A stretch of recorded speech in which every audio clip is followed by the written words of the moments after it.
Hi friends, చూడండి ఇప్పుడు మందులు చూపిస్తున్నాను. తేనె మందు వచ్చేసి అది 50 లీటర్ల నీళ్ళు 50 గ్రాములు పోయాలి. ఆ మందు వచ్చేసి తర్వాత యాంటీబయాటిక్ పొడి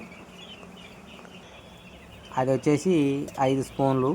టీ స్పూన్తో, ఇది చిన్న స్పూన్ కాబట్టి 5, అదే పెద్ద స్పూన్ అయితే 3 అయితే సరిపోతాయి. అవి 5 స్పూన్లు వేయాలి. దాని తర్వాత బి కాంప్లెక్స్ వచ్చేసి 2 స్పూన్లు లేదా 3 స్పూన్లు అయినా వేసుకోవచ్చు. అది మందు తక్కువ ఉందని నేను 2 స్పూన్లు వేసా. 3 స్పూన్లు కూడా వేసుకోవచ్చు. దాని తర్వాత ఫుల్గా వాటర్ పోసేసి వాటర్ డబ్బాగా కంప్లీట్గా నిండుకు పోసిన తర్వాత 50 లీటర్ల నీళ్ళు పడతాయి. దాంట్లో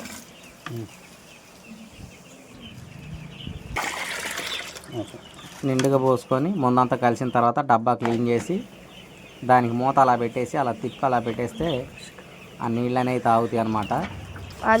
శుభ్రంగా ఏ రోజుకి ఆ రోజు కంటిన్యూషన్ క్లీన్ చేయాలి. ఉదయం సాయంత్రం కడుక్కొని డబ్బాలు పెట్టుకోవాలి, లేదంటే జిడ్జిడ్డుగా ఉంటాయి, బ్యాక్టీరియా ఏర్పడే అవకాశం ఉంటుంది. కాబట్టి డబ్బాలు శుభ్రంగా కడగాలి. కడిగిన తర్వాతే మనం నీళ్ళు పెట్టుకోవాలి.